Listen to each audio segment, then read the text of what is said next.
So భార్యాభర్తలు కలిసిన తర్వాత చాలా కామన్‌గా వాళ్ళు కంప్లెయింట్ చేసేదంటే, "మేడం స్పెర్మ్ మొత్తం బయటికొచ్చేస్తుంది. ఈ స్పెర్మ్ మొత్తం బయటికొచ్చేస్తుంది కాబట్టే మాకు ప్రెగ్నెన్సీ రావట్లేదని" చాలా కామన్‌గా అడుగుతూ ఉంటారు. సో, హస్బెండ్ వైఫ్ కలిసినప్పుడు స్పెర్మ్స్ అనేవి గర్భసంచి ద్వారం దగ్గర పడాలండి. సో, ఈ వీర్యం అనేది మనకి 1.5 నుంచి 4-5 ఎంఎల్ వరకు ఎంతైనా వాల్యూమ్ అనేది ఉండొచ్చు.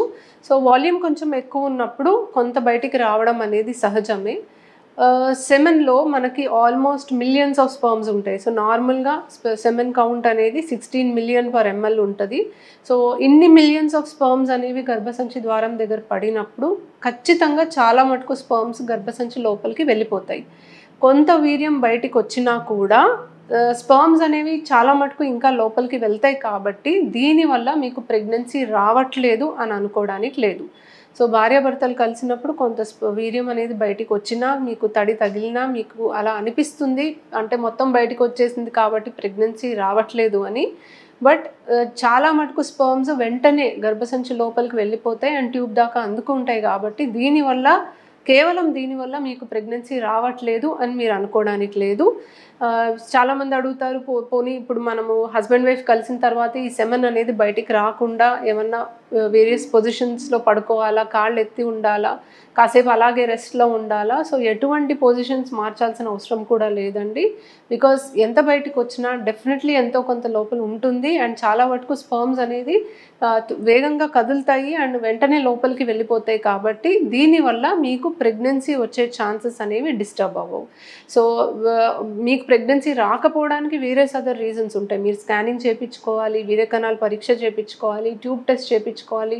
అవసరమైతే కొన్ని హార్మోన్స్ టెస్ట్ కూడా చేపించుకోవాలి. వీటిల్లో ఏదైనా ప్రాబ్లమ్ ఉండడం వల్ల మీకు రాకపోవచ్చు కానీ, ఈ వీర్యం అనేది బయటికి రావడం వల్ల కాదు. సో, దానివల్ల అని మీరు అనుకోని అపోహ పడకండి. డెఫినెట్‌లీ ఒక 1 ఇయర్ పాటు మీరు ట్రై చేయొచ్చు. సో, కామన్‌గా సిమ్టమ్స్ అనేవి ఫస్ట్ చూస్తామండి. సో, పీరియడ్ అనేది డిలే అవ్వడం. రెగ్యులర్ పీరియడ్స్ వచ్చే వాళ్ళలో రావాల్సిన టైంకి పీరియడ్ రాలేదు అన్నప్పుడు ఒక 1 వీక్, ఒక 10 డేస్ అలా డిలే అయినప్పుడు first symptom is delayed period అనమాట.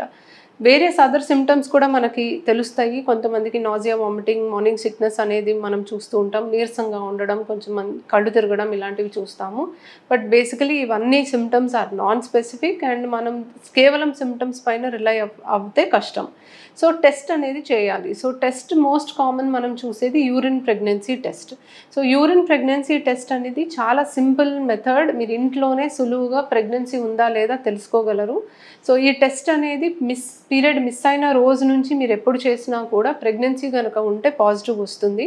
రెగ్యులర్ సైకిల్స్ ఉండే వాళ్ళకి పీరియడ్ మిస్ అయిన రోజు నుంచి కూడా ప్రెగ్నెన్సీ టెస్ట్ అనేది మీరు చేసుకోవచ్చు. సో, యూరిన్ అనేది ఎర్లీ మార్నింగ్ శాంపుల్ అయితే బెటర్ అండి. ఎందుకంటే కంప్లీట్‌గా నైట్ అంతా కాన్సంట్రేట్ అయిన యూరిన్ ఉంటుంది కాబట్టి హార్మోన్ అనేది డిటెక్ట్ అవ్వడానికి ఎక్కువ ఛాన్స్ ఉంటుంది. అలా అని మార్నింగే చేసుకోవాలని లేదు. ఏ టైంలో అయినా చేసుకోవచ్చు. బట్ ఎర్లీ మార్నింగ్ చేసుకుంటే బెటర్ రిజల్ట్ అనేది వస్తుంది. సో, యూరిన్ శాంపుల్ తీసుకొని మనము స్ట్రిప్ అనేది తీసుకున్న తర్వాత స్ట్రిప్‌లో 2 స్లాట్స్ ఉంటాయి. యూరిన్ శాంపుల్ ఒక 3-4 డ్రాప్స్ వేసే ఒక స్లాట్ ఉంటుంది. దాంట్లోకి యూరిన్ శాంపుల్ అనేది వేసిన తర్వాత రెండో వైపు మనము టెస్ట్ అనేది రీడ్ చేస్తాం. సో, యూజువల్లీ 2 లైన్స్ అనేది రావాలి. ఆ రెండో స్లాట్‌లో 2 లైన్స్ కూడా వస్తే మనకు ప్రెగ్నెన్సీ టెస్ట్ పాజిటివ్ ఉన్నట్టు. సో, టెస్ట్ అండ్ కంట్రోల్ అని ఉంటుంది. బట్ నెగెటివ్ ఉంటే కంట్రోల్‌లో లైన్ వస్తుంది. బట్ టెస్ట్‌లో లైన్ అనేది రాదు. సింగిల్ లైన్ అనేది వస్తుంది. ఒకవేళ మనకి కంట్రోల్‌లో అసలు లైన్ రాలేదు, టెస్ట్‌లో వస్తుంది అంటే అది ఇన్‌వాలిడ్ అని అనుకోవాలి అండ్ టెస్ట్ అనేది రిపీట్ చేయాలి. నార్మల్‌గా స్ట్రెయిట్ ఫార్వర్డ్‌గా 2 లైన్స్ డార్క్‌గా కనిపిస్తే మనకు ఎటువంటి డౌట్ అనేది లేదు అండ్ ప్రెగ్నెన్సీ పాజిటివ్ కన్ఫర్మ్ అయినట్టే. బట్ మనకి డైలమా ఎక్కడొస్తది అంటే లైన్ అనేది రెండోది లైట్‌గా వచ్చింది అని. సో, ఈ లైట్‌గా వచ్చిన లైన్ అనేది మనకి నెక్స్ట్ ఏం చేయాలి? This is a very common dilemma అనమాట. సో, లైట్ లైన్ వచ్చినప్పుడు ఒక 48 అవర్స్ తర్వాత టెస్ట్ అనేది రిపీట్ చేయాలి.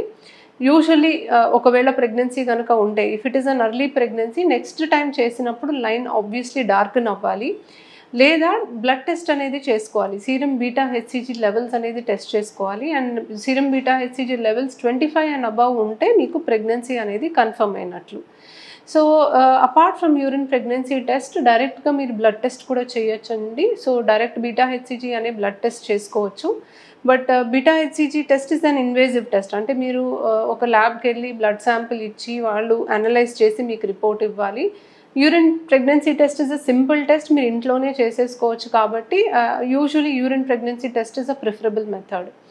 థర్డ్ వన్ చూసుకుంటే అల్ట్రాసౌండ్. సో అల్ట్రాసౌండ్ ఎగ్జామినేషన్లో కూడా ప్రెగ్నెన్సీ ఉందా లేదా మనం తెలుసుకోగలం. బట్ యూరిన్ ప్రెగ్నెన్సీ టెస్ట్ మనకి పాజిటివ్ వచ్చిన 1 వీక్ తర్వాతే మనకి స్కాన్లో ఏదన్నా కనిపిస్తుంది. So usually serum beta HCG levels 100 and above ఉంటేనే మనకి యూరిన్ ప్రెగ్నెన్సీ టెస్ట్ పాజిటివ్ వస్తుంది.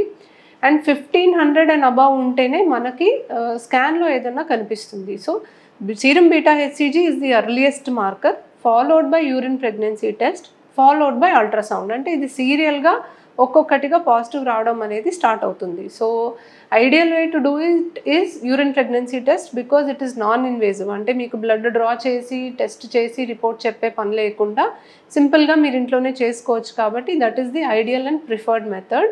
సో ఈజీగానే మీకు ప్రెగ్నెన్సీ టెస్ట్ అనేది ఇంట్లోనే మీరు డిటెక్ట్ చేసుకోవచ్చు. అండ్ ప్రెగ్నెన్సీ టెస్ట్ పాజిటివ్ వచ్చాక 1 వీక్కి డెఫినెట్లీ మీరు వెళ్ళి ఒక డాక్టర్ని సంప్రదించాలి అండ్ స్కాన్ చేయించుకోవాలి. బికాస్ చాలాసార్లు మనకి ప్రెగ్నెన్సీ అనేది గర్భసంచిలోనే ఉంది అండ్ కరెక్ట్గా జెస్టేషనల్ ఏజ్ అంటే ఎన్ని వీక్స్ ప్రెగ్నెన్సీ అనేది కరెక్ట్గా తెలుసుకోవాలి. ఒక్కొక్కసారి ట్యూబ్లో కూడా వస్తుంది. దీన్ని మనం ఎర్లీగానే కనిపెట్టాలి.